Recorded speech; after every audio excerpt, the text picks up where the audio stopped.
side or the left side of the sub. Now it's important to keep those two directions in mind, okay? Port left and starboard right, because I will be referring to things on either side of the sub using those nautical terms throughout your dive. Now, I see a few worried looks, like how the heck am I supposed to remember that? Well, don't worry. Just remember 3 simple words. I left port. Yeah, I left port. Pretty easy, huh? Then through a process of elimination, guess what? Starboard side becomes the right side of the sub. And that's, of course, you're looking up towards the front of the vessel, or the bow, which is up here by me.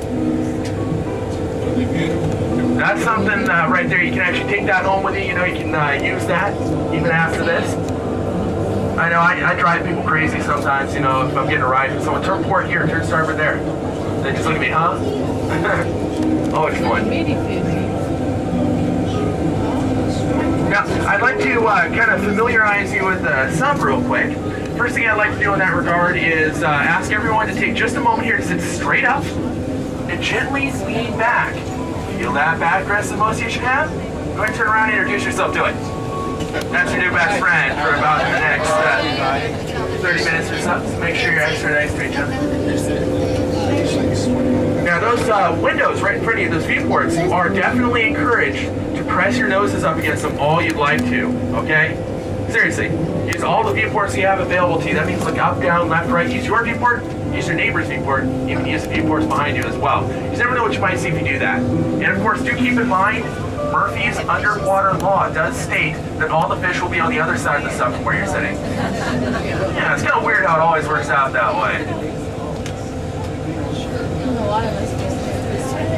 We do have air conditioning nozzles right above those viewports as well, so just right above them there. You can direct those any way you like. Cool yourself off, cool off your neighbor, whatever you'd like to do. Now I do have one very important rule aboard the Atlantis 10, okay? It has to do with those viewports, those windows. Whatever you do, please do not roll them down. Yeah, that might be a little bit of a bad idea. I do encourage questions, by the way, for the Atlantis 10. So if you have any questions anytime during your dive today, by all means, feel free to go ahead and fire away with those. Try and get those answered to the best of my ability. Any sunken vessels on our truck? Any sunken vessels on our dive sites? Well, we have 3 dive sites here in Kona. One of them is the one that you're on right now. The other one we call the Predator site, and that's actually right underneath the cruise ship. That's where the sunken vessels are. It's right underneath the cruise ship, so we can't dive there, unfortunately, because we're not allowed to go within, I believe, 100 or 200 yards of them. I think it's 100 yards. Then our third dive site is, we call it Thurston's, and it's a wall dive site. It's kind of interesting, but we can only do that when we have less than 24 people aboard. We call one-sided show.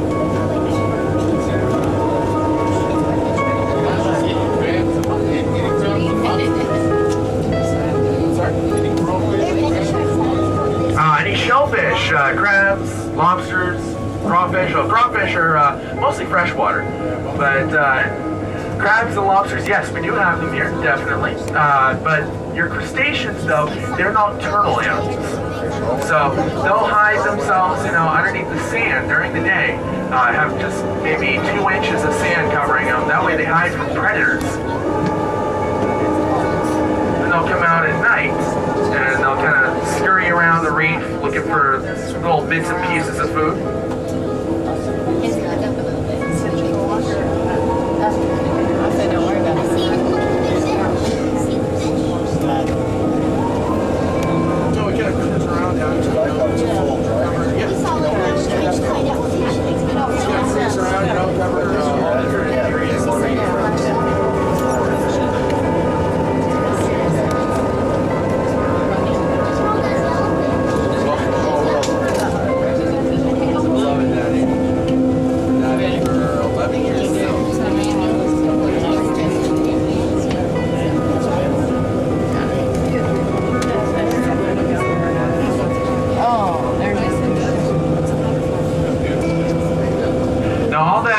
Beautiful topography that you're seeing out there, that's all coral that you're seeing. We have 2 different types of coral that you'll be seeing the most of today. Then we have a little over 60, that's right, 60 different types of coral in these waters. The 2 most common types that we have are finger coral and lobe coral. Now you're seeing both of them out there right now. And most things down here you'll notice are named exactly as they look. Yeah, makes my job kind of easy. Rather convenient that way. The finger coral, would you believe, it looks like little fingers poking up out of the bottom trying to reach up towards the surface, kind of a brownish in color. Lobe coral, on the other hand, is the only exception to that names it looks rule that I have ever found down here. It's kind of a beige in color, and it looks like mounds and mounds and mounds of lumpy mashed potatoes. It's also called mountainous star coral as well.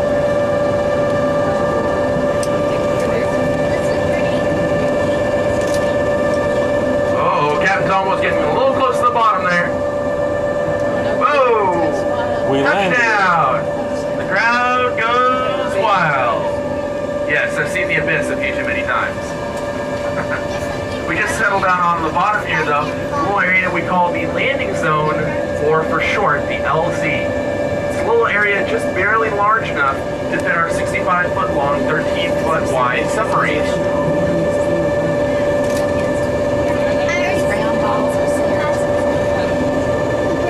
Now, those of you with one-way tickets, this is your stop.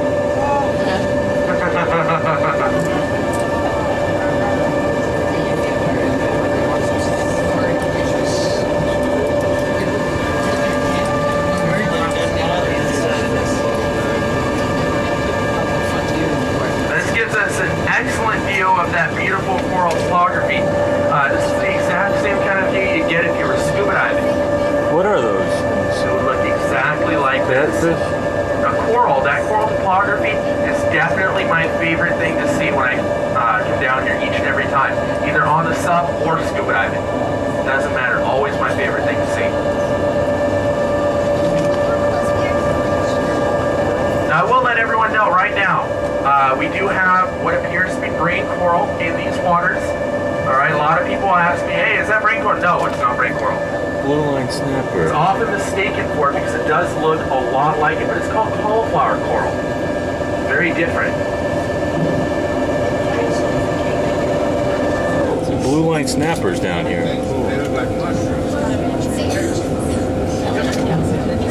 The ones without the really long spines, you might expect to see on the sea urchin, those are the... What's this guy now? Taking pictures. Notice how they can hold stuff.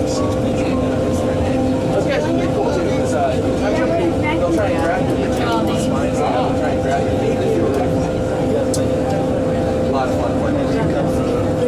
Alright, now there's a good example of our positive buoyancy for you right there.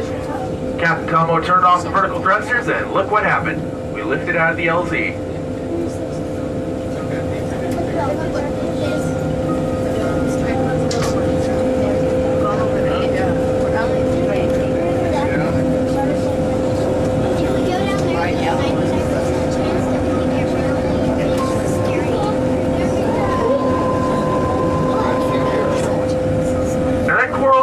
Out there is very, very much alive, by the way. Now, how about I ask you guys a question? I'm going to ask a few, so I think it's fair that I ask one. How about a quick show of hands here? That coral that you're seeing out there, plant or animal? All right, if you guys think it's an animal, go ahead and raise your hand. 1, 2, 3, 4, 5, 6, 7, 8, 9, 10. All right, how about plants? 1, 2, 3, 4. Oh, guess what? That's an animal. It's an animal called a coral polyp that produces those structures that you're seeing out there. Coral polyps are very tiny. They're about the size of the tip of a ballpoint pen. Or to put it another way, go ahead and take a look at your thumbnail for just a second and imagine about 80 to 100 of these guys resting on there. That's right, you fit approximately 80 to 100 coral polyps on the average human thumbnail.